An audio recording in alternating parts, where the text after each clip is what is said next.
अब वो कानून बनाने के लिए लड़ाई आज की नहीं है, 5000 साल पहले गौतम बुद्ध जी ने शुरू की थी।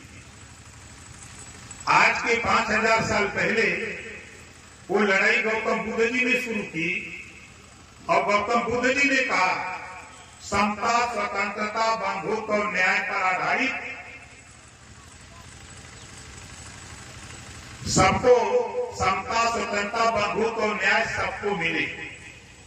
इसी बात को लेकर के गौतम बुद्ध जी ने आंदोलन छेड़ा। उस लड़ाई को आगे बढ़ाते हुए महात्मा ज्योतिबा फूले जब इस देश में वर्ण व्यवस्था बनी, ब्राह्मण, क्षत्रिय, वैश्य, शूद्र, तो यह मनुस्मृति का कानून था। उस कानून में, उस संविधान में व्यवस्था थी कि शूद्रों शिक्षा न देता, शूद्र को शिक्षा न दिया जाए, यादव से लेकर चमार तक शिक्षा न दिया जाए।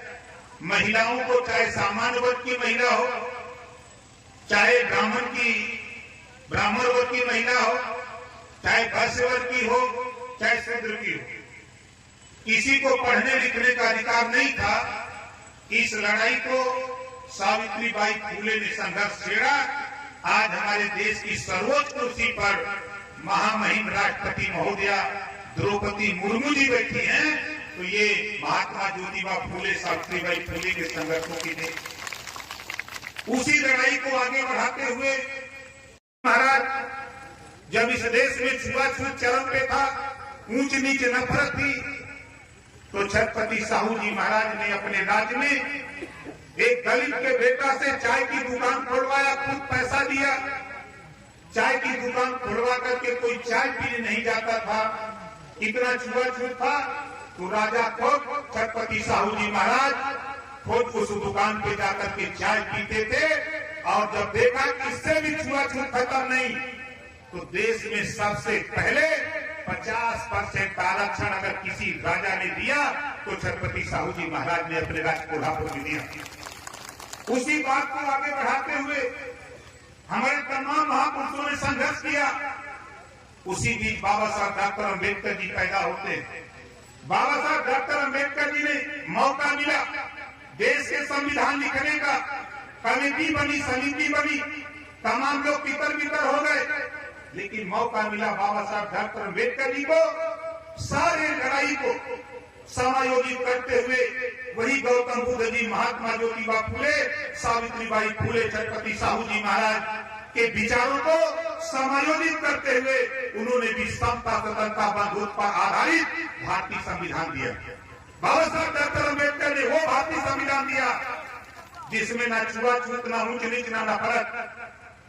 बाबा साहब ने लिखा सबको बराबर का अधिकार होगा, पढ़ने लिखने का अधिकार, रोजगार का अधिकार, नौकरी का अधिकार, एक समान दिया।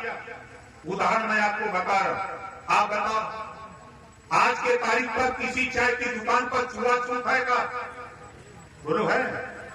चाय की दुकान पर जाओ तो चाय वाला पूछता है कि भैया चालू चाय लोगे कि स्पेशल? वो जाति नहीं पूछता है।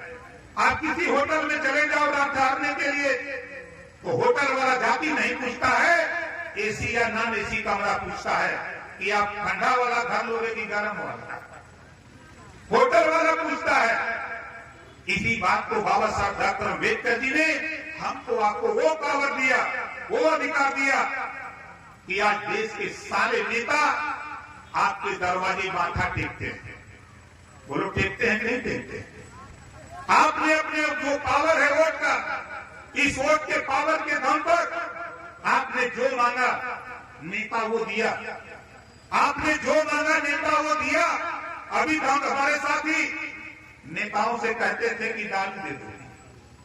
बोलो देते हैं कि नहीं देता? बोल रहे हैं वोट के बदले आपने दारू मांगा, वोट के बदले आपने मुर्गा मांगा। नेता ने दारू भी दिया और मुर्गा भी दिया, और दारू पिला के, मुर्गा खिला के 5 साल मुर्गा बना के घुमाते हैं, फिर भी समझ में नहीं आता। अभी हमारे साथी ने पत्र दिया कि हमारे यहां पुल नहीं बन रहा है। कभी आपने पुल के लिए वोट दिया है? कहा? कभी आपने अपने रोजगार के लिए वोट दिया है? कभी नौकरी के लिए वोट दिया है, कभी अपनी सड़क बनवाने के नाम पर वोट दिया है। आपको भावना में वोट देते हैं, यही तेरी दुर्गति का कारण है। ये वोट में वो पावर है, इसी वोट से देखो उत्तर प्रदेश और देश की जनता ने माना कि हमको भगवान राम का मंदिर चाहिए। इसी वोट के दम पर भगवान राम का मंदिर अयोध्या बन गया, इसी वोट के दम पर। लेकिन आपको वोट की ताकत समझ में नहीं आ रही। इसी बात को लेकर हम 21 साल से समझा रहे हैं, गांव गांव जाकर समझा रहे हैं।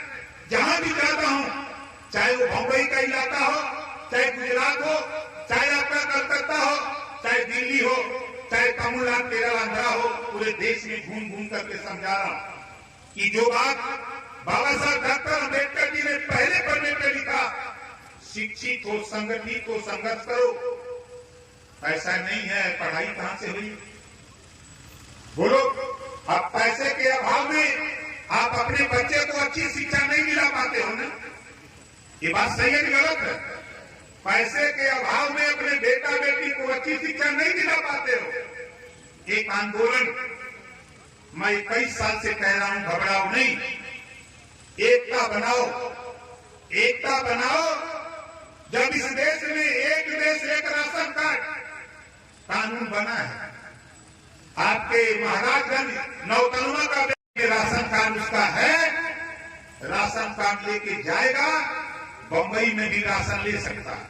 बंबई वाला अगर यहाँ के राशन ले सकता है तो फिर वन नेशन वन एजुकेशन, एक देश एक समान शिक्षा, दोहरी शिक्षा समाप्त होनी चाहिए। गरीबों को फ्री शिक्षा का कानून देश में लागू होना चाहिए, इस बात का ऐलान। आप बताओ, दो तरह की शिक्षा है कि नहीं? अमीर का बेटा कॉन्वेंट में प्राइवेट में कर से कंप्यूटर, और गरीब का बेटा सरकारी स्कूल में कर से कबूतर। दो तरह की शिक्षा है। भारतीय समाज पार्टी ऐलान करती है, घबराओ नहीं।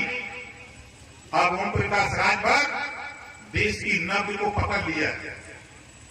इसी 18 जुलाई 2023 को देश के प्रधानमंत्री जी के सामने कहा, जब एक देश एक राशन कार्ड बन सकता है, एक देश एक चुनाव की कानून बनाने की तैयारी हो सकती है, तो एक देश एक समान शिक्षा बनाने का भी कानून देश में लागू होना चाहिए।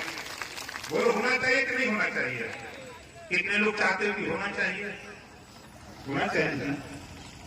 दूसरी चीज देखो, यहाँ कितने लोग हो ईमानदारी से हाथ उठाना। एक बीमारी हमने पकड़ा है,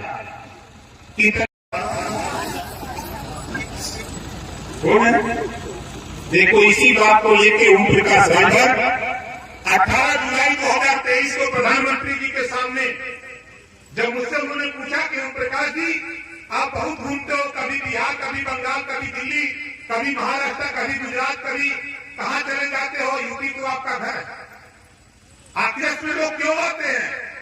हमने उनसे कहा कि मान्यवर, देश में आपकी सरकार ने एक टेंडर दिया स्मार्ट मीटर लगाने के लिए, जो गंगा में टम्बवा लगल बा, समझे थे ना? बिजलिया का जो डब्बा जो में तरवा जुटाई बा, ओकर टेंडर हुआ, एक ठेकेदार ने प्राप्त किया। अब उसके मेट लोग गांव गांव आ गए, उसको तो हो गया कि इतना स्मार्ट मीटर लगाओगे तो इतना रुपया मिलेगा। अब वो गांव पहुंचा, हमने ये बात प्रधानमंत्री जी के सामने कही कि मान्यवर, ठेकेदार का मेट गया गांव में, और गांव वालों से कहा कि भाई ये मीटर लगा लो, तो गांव वालों ने कहा कि फ्री में है।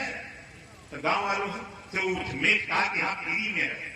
तो गरीब जब फ्री में पा जाए तो टूट पड़ते है कि नहीं है? फ्री में पावे तो टूट पड़े। हमने कहा फ्री का सुन करके हर गरीब अपने मड़ई में, अपने पेड़े में, अपने दुआरे सब जगह ठुकवा लिया। कोई गरीब जो थोड़ा चालाक था तो पूछा कि ठेकेदार साहब बिजलियों के बिलिया फ्री रही? तो वो समय स्मार्ट मीटर लगाने के बहाने वो झूठ बोल के चला गया कि बिजलियों फ्री रही। अब गरीब सोचा कि फ्री का माल बा, बिजली फ्री आई। अब वो करे बाद उसका तो काम हो गया, वो लगा के चला गया। से कहा कि मान्यवर, आज आपके पूरे देश की हालत ये है, और खासतौर से उत्तर प्रदेश की हालत है कि हर गरीब के यहाँ 20,000, 15,000, 25,000, 50,000, 1-1 लाख रुपया तक बिल गरीबों के घर पहुंच गया है। इस बिल को आपको माफ करना पड़ेगा, तब जाकर के बात बनेगी। इस बात को आप नोट करिए। आप बताओ, देश है, देश तो एक है। आप झांक के देखो दिल्ली, झांक के देखो चले जाओ पंजाब। देश में 2 प्रदेश है, संविधान एक है। 2 प्रदेश में घरेलू बिजली का बिल माफ है। तो ओम प्रकाश राजभर तो यही चाहता है कि जब पंजाब और दिल्ली में घरेलू बिजली का बिल माफ है, तो उत्तर प्रदेश में भी घरेलू बिजली का बिल माफ होना चाहिए। बताओ कितना लोग माफ कराना चाहते हो? चाहते तो सब लोग हो, लेकिन लड़ाई कौन लड़ेगा? देखो आगे, आप ये मत सोचो काम पे लगे हैं। जो बात 543 मेंबर ऑफ पार्लियामेंट, 543 सांसदों की हैसियत नहीं है कि जो तेरी बीमारी प्रधानमंत्री के सामने कह दे, वो हैसियत तेरे नेता ओम प्रकाश राजभर के पास है। सीना ठोक के बोला और कहा कि मान्यवर, दुनिया के तमाम देशों में गरीबों का इलाज फ्री हो रहा है। आप बड़े उदारवादी हो, गरीबों की बात बहुत करते हो। तमाम योजना गरीबों के इलाज के लिए तो बनाओ, लेकिन सारी योजना बंद करो, एक योजना लागू करो। कोई गरीब किसी जाति धर्म का हो, बीमार होकर ऑपरेशन कराना, चाहे वो प्राइवेट में इलाज करावे चाहे सरकारी में, जितना रुपया लगे उतना रुपया सरकार दे। इस तरह का कानून देश में बना करके आप पेश करो। बोलो, सही कहा कि गलत कहा? सही कहा ना? ले आऊंगा, आपके सामने दिखाऊंगा। जो बात कमरे में किया हूं प्रधानमंत्री के सामने, आपके सामने प्रधानमंत्री जी को बैठा करके उनके सामने इसी बात को डंके की चोट को प्रकाश राजभर कहेगा। देखिएगा, हम उस मिजाज के हैं। हमारी कोशिश हो रही है, तमाम नौजवान बेकार घूम रहे हैं। बोलो, घर में नौजवान बेकार है कि नहीं? पढ़ लिख करके, नहीं पढ़ा लिखा है तब भी रोजी रोटी के लिए परेशान है ना।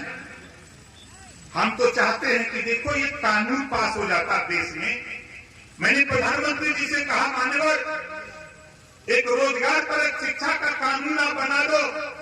कक्षा 5 से या कक्षा 4 से मोबाइल बनाना, मोटरसाइकिल बनाना, फ्रिज बनाना, एसी बनाना, कूलर बनाना, पंखा बनाना, इस तरह के 100 विषय बना दो। एक विषय हर बच्चे को पढ़ना अनिवार्य कर दो। उन्होंने पूछा कि इससे क्या होगा? मैंने कहा, जिस दिन बच्चा विद्यालय 4 साल 5 साल बाद छोड़ेगा, उसके हाथ में हुनर होगा। कहीं भी मोबाइल बनाना, मोबाइल की दुकान पे जाकर 3-4 महीने वो प्रैक्टिस कर लेगा, रिहर्सल कर लेगा, तो दुकान खोलकर अपने परिवार में रहेगा और 500 रुपया कमा करके अपने परिवार की जीविका भी चला लेगा। बोलो, सही कहा कि गलत कहा? ये रोजगार परक शिक्षा, रोजगार परक शिक्षा लागू कराने के लिए हम अनवरत संघर्ष कर रहे हैं। हमारा अनवरत प्रयास है कि ये काम हो। हमने एक सवाल और प्रधानमंत्री जी से बड़ा तगड़ा पूछा था। उसमें गृह मंत्री जी अमित शाह जी से थोड़ा हाथ ताक हो गया भाई। उन्होंने कहा कि ये बात आप क्यों बोल रहे हैं? इस नाते बोल रहा हूं कि जब देश की आजादी की लड़ाई लड़ी जा रही थी राष्ट्रपिता महात्मा गांधी जी के नेतृत्व में, राष्ट्रपिता महात्मा गांधी जी का प्रदेश गुजरात, राष्ट्रपिता महात्मा गांधी जी का प्रदेश गुजरात, सरदार वल्लभ भाई पटेल जी का प्रदेश गुजरात। आजादी की दीवाने, आजादी की लड़ाई लड़ने वाले लोग कहा करते थे कि जब देश आजाद होगा तो सबसे पहले जो गरीबों के उत्पीड़न का, गरीबों के परेशानी का सबसे बड़ा कारण शराब है। आजादी के बाद जिस दिन सरकार बनेगी देश की, उसी दिन शराब बंद होगी। तो मान्यवर, गुजरात में तो शराब बंद हो गई, फिर उत्तर प्रदेश में शराब क्यों नहीं बंद हुई? इसका जवाब देना पड़ेगा देश और प्रदेश की सरकार को। हम आपसे पूछना चाहते हैं, बताओ, दारू बंद होएगी चाहिए कि नहीं? कितना लोग चाहते हैं कि बंद हो जाए? दोनों हाथ उठाओ। देखा जी, पिए तो नहीं उठाओ।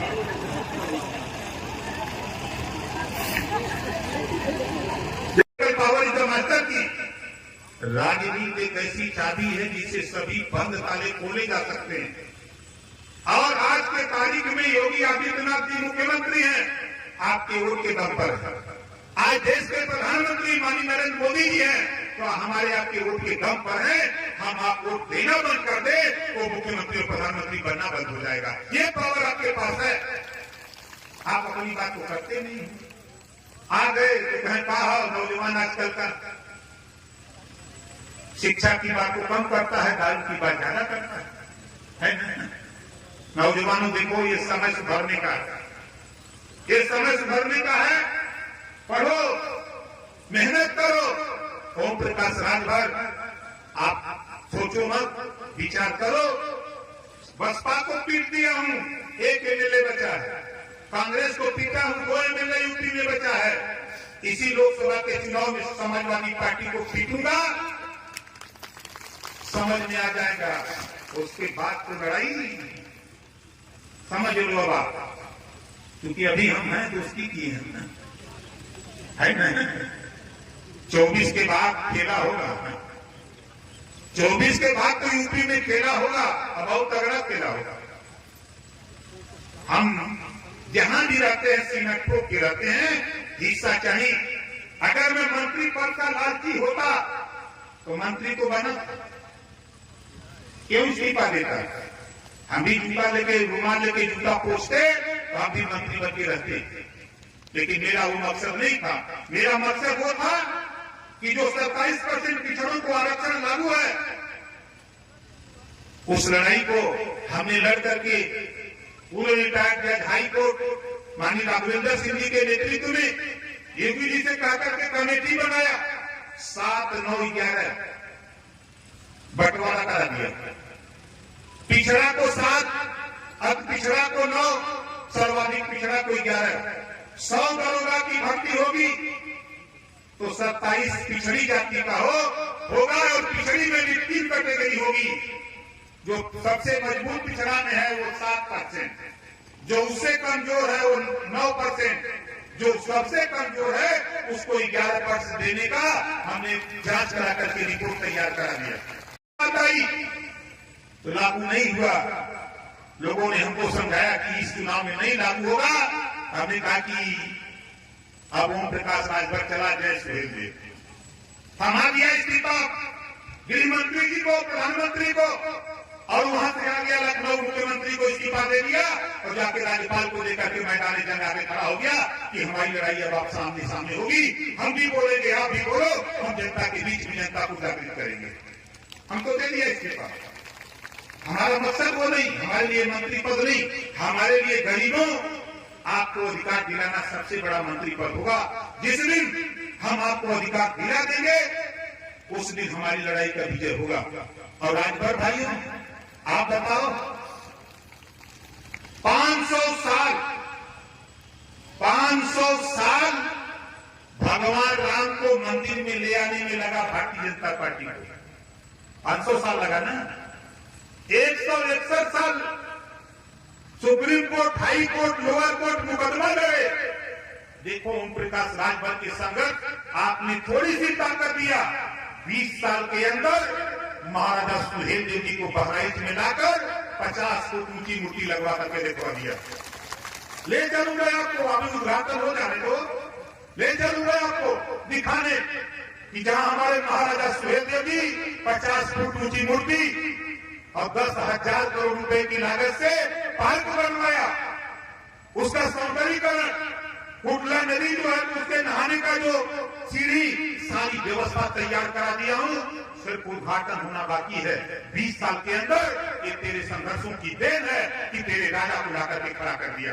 बहराइच में कल मैं आ रहा था बस में, जो उतरा तो मुख्यमंत्री जी मिले। मुख्यमंत्री जी ने कहा कि ओम प्रकाश भगवान राम को ले आने में, हमने कहा कि हमें तो 20 साल लगे। कहा कैसे? हमके आप भी गए थे ना कि बहराइच, आपने देखा कुटला नदी? कहा हाँ, ये तो वही बात सही कह रहे हो, आप नहीं आए होते तो महाराजा सुहेल देव जी की मूर्ति वहां नहीं लगी होगी। ये मुख्यमंत्री कह रहे हैं, 20 साल की देन है। और आज हम तो नौजवानों को बधाई दूंगा।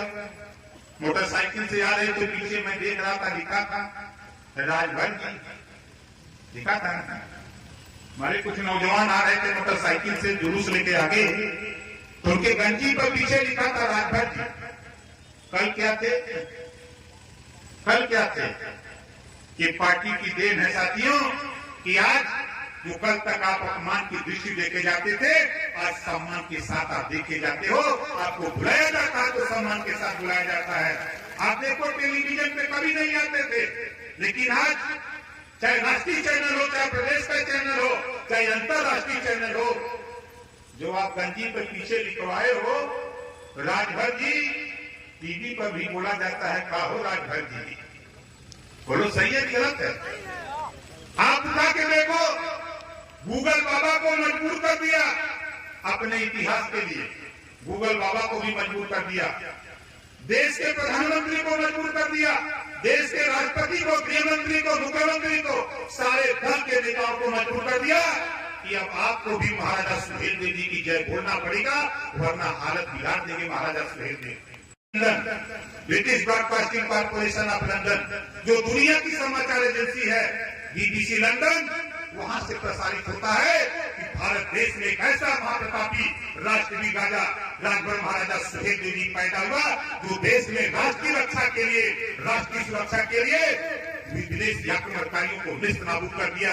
157 साल तक कोई आंख नहीं दिखा सका भारत पर। ऐसे महाराजा सुहेलदेव जी को इतिहासकारों ने इतिहास में दफना दिया था, लेकिन इतिहासकारों को पता नहीं कि ओम प्रकाश राजभर हनुमान जी के बिरादर है। अब आपको होगा कि आज कैसे बोल रहे हैं। गांव में जब छोटे छोटे बच्चे खेलते हैं, मारपीट करते हैं, तो बुजुर्ग लोग कह देते हैं जाए भाई भर बानर है सर, वो लोग कह देते हैं ना कि भर बानर है। अब बताओ, अहिल्या और तारा दो सगी बहने, अहिल्या की शादी गौतम ऋषि से होती है, तारा की शादी बाली से। कौन सा बाप, कौन सी माँ है जिसके पास दो बेटी हो? एक बेटी की शादी बानर से और एक बेटी की शादी इंसान से कोई करेगा? नल, नील, अंग, जामुन, सुग्री, बाली, हनुमान, ये बानर नहीं थे, ये भर बानर। जब हनुमान जी पताल में ले जाकर के हिरावण ले गया था भगवान राम लक्ष्मण को, किसी की हिम्मत नहीं पड़ी, हनुमान जी जाकर के पताल से निकाल करके राम लक्ष्मण जी को ले आए। उसी तरह ओम प्रकाश राजभर हनुमान जी का वंशज पताल से जाकर के लाया महाराजा सुहेलदेव राजभर जी को ऊपर। आज पूरे देश में जय जयकार हो रही है। क्यों हो रही है? जो समाज अपना इतिहास नहीं जानता, अपने बुजुर्गों की कदर नहीं करता, वो समाज कभी तरक्की नहीं कर सकता। इस नाते साथियों, जिस तरह खेत पाने के लिए इंद्रखाल चाहिए, उसी तरह राजपाट चाहने के लिए इतिहास चाहिए। हम इतिहास आपको ला के दे दिए, आप घबराओ नहीं, आपके साथ बड़ी ताकतें इकट्ठा होने जा रही है। अभी आपको पता नहीं होगा, जब मैं जाता हूँ सहारनपुर भाग पर सामने हेटा, कावा, कन्नौज, कासगंज, फिरोजाबाद, मैं जाता हूँ झांसी, बांदा, चित्रकूट, हमीरपुर, जाला, मुंबई, 10-10 हजार, 15-15 हजार, 5-5 हजार, 6-6 हजार लोग इकट्ठा होते हैं और कहते हैं कि नेता हो तो ओम प्रकाश राजभर जैसा। ये लोग बोलते हैं और वो कहते हैं कि नेताजी घबराओ नहीं, हम लोग आपके साथ खड़े हैं, आप संघर्ष करो, हम आपके साथ हैं।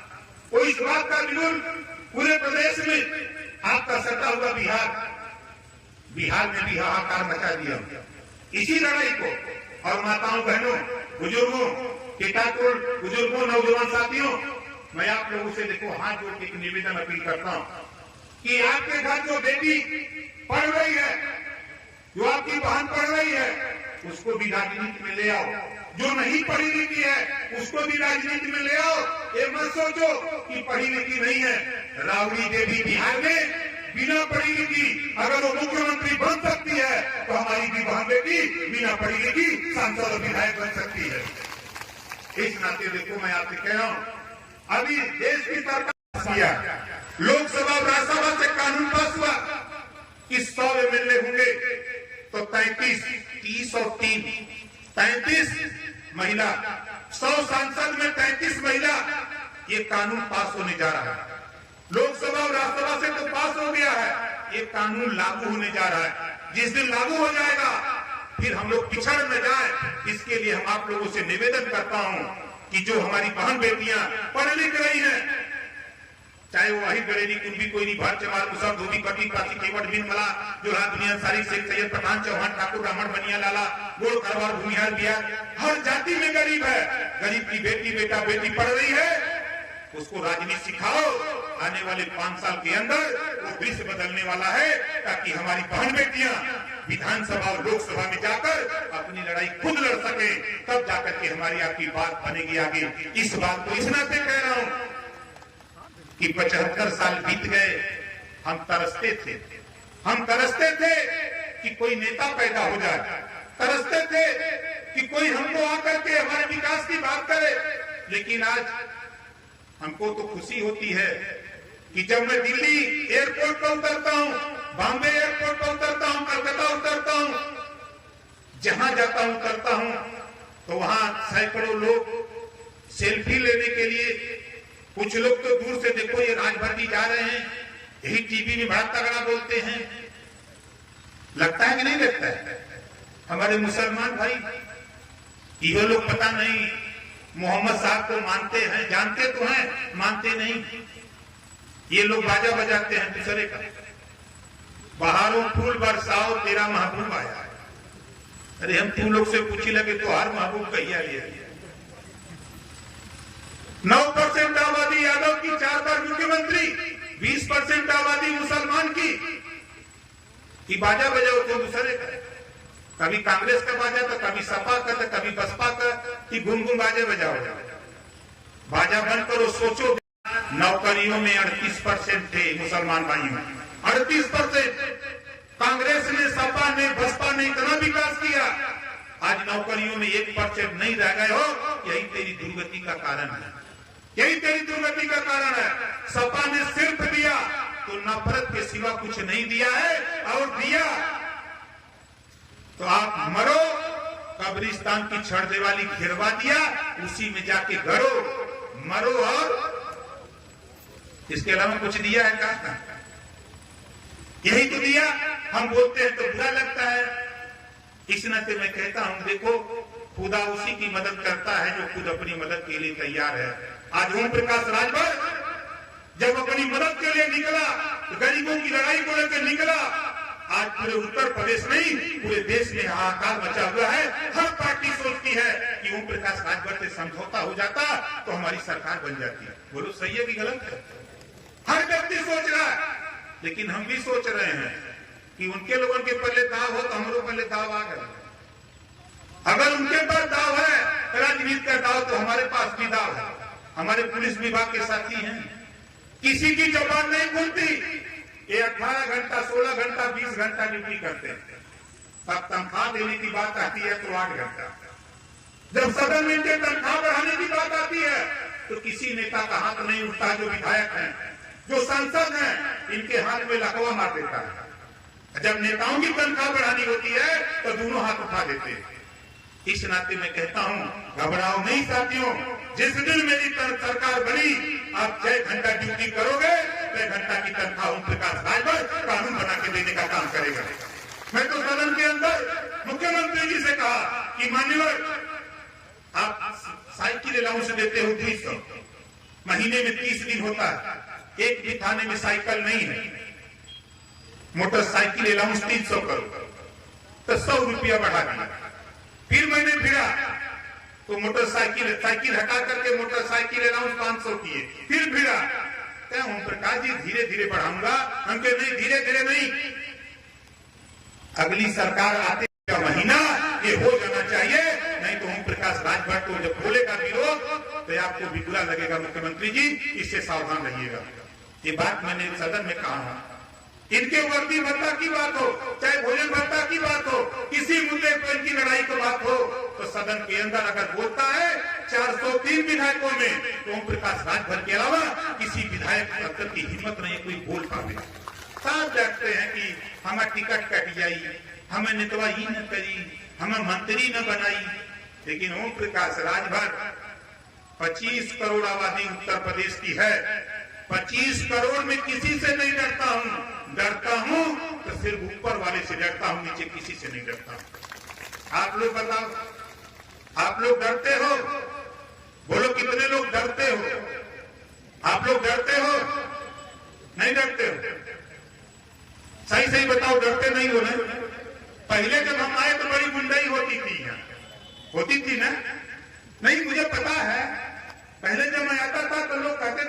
जी कैसे हम लोग निकले, कोई देख लेगा।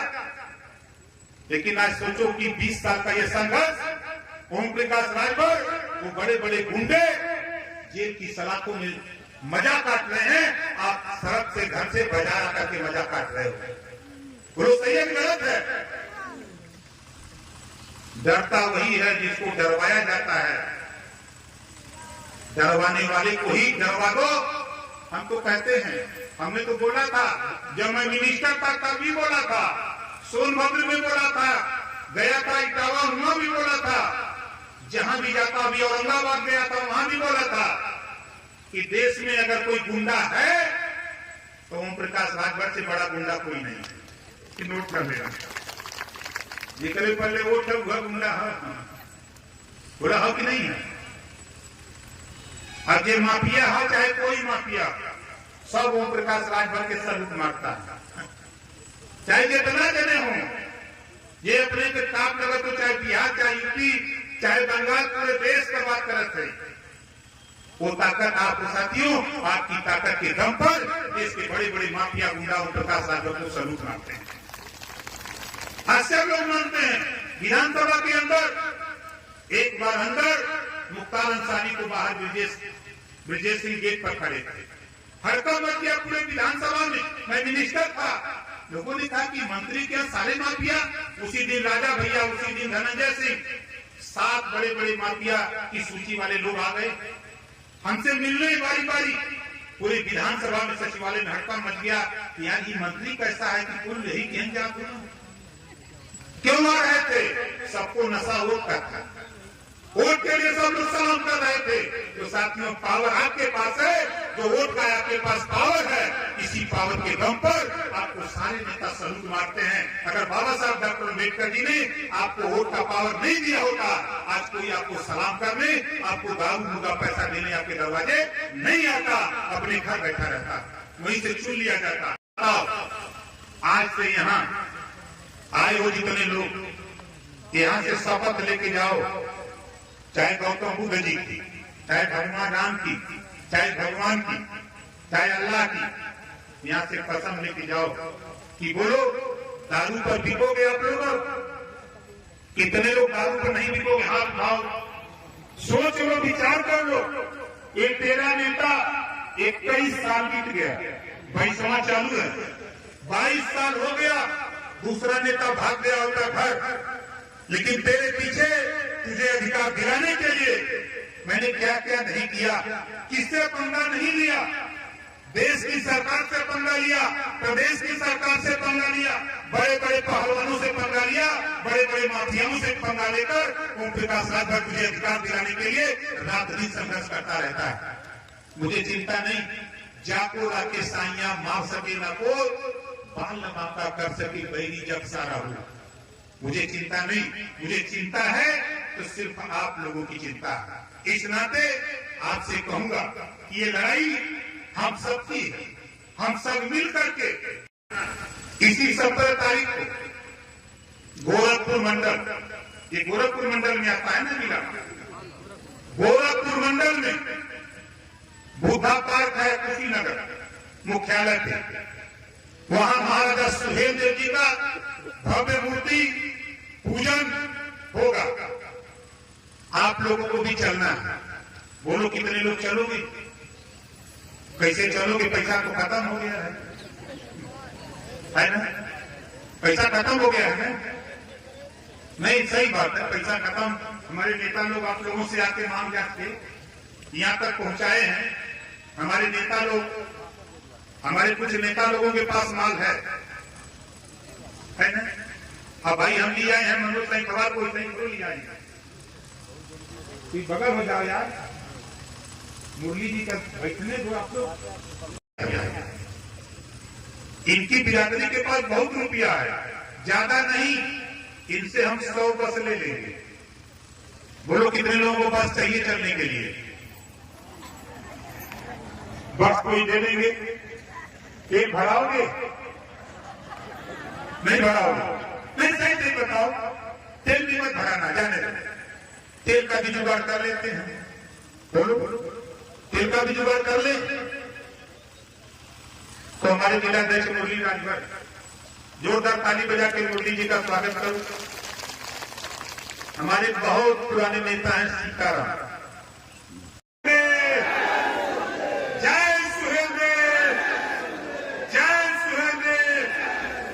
भारतीय समाज पार्टी जिंदाबाद, भारतीय समाज पार्टी जिंदाबाद, भारतीय समाज पार्टी जिंदाबाद।